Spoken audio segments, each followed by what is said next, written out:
चलिए बढ़ेंगे आगे। गोलाचिका में घग्गर के जलस्तर को लेकर के जिला प्रशासन अलर्ट मोड पर है और डीसी प्रीति ने आज टाटियाना घग्गर पुल सहित गोला क्षेत्र में बनाए गए बांध, सारोला, साइफन और भाटिया से गुजर रही घग्गर के पॉइंट्स का दौरा किया। इस दौरान सिंचाई विभाग के अधिकारियों को उन्होंने आवश्यक दिशा निर्देश दिया और कहा कि जिले में स्थिति सामान्य है।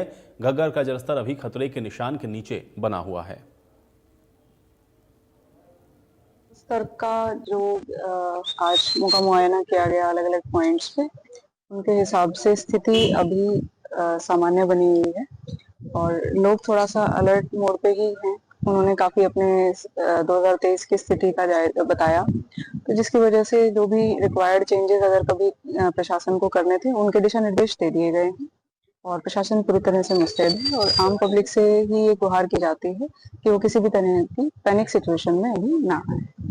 घग्गर का जलस्तर अभी सामान्य बना हुआ है और आने वाले समय में भी हम लोग पीछे पंजाब प्रशासन से भी टच में हैं और अगर किसी तरह से भी जल स्तर के बढ़ने की कोई उम्मीद होगी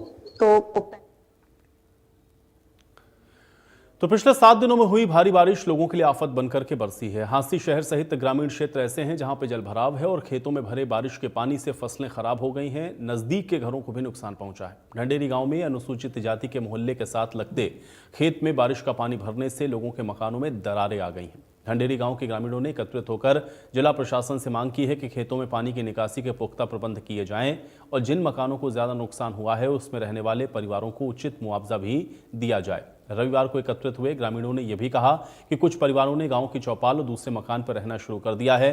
गांव में खुद का मकान होते हुए भी ग्रामीण अपने ही गांव में किराए का मकान लेने को मजबूर हैं। ग्रामीणों ने यह कहा है कि उनके मकानों के पीछे खेत लगते हैं और खेतों में करीब 3 से 4 फीट तक पानी भरा हुआ है। कई दिन से पानी की निकासी नहीं है। इस कारण इनके खेतों के साथ लगते करीब 35 से 40 मकान ऐसे हैं जिनमें दरारें आ गई हैं।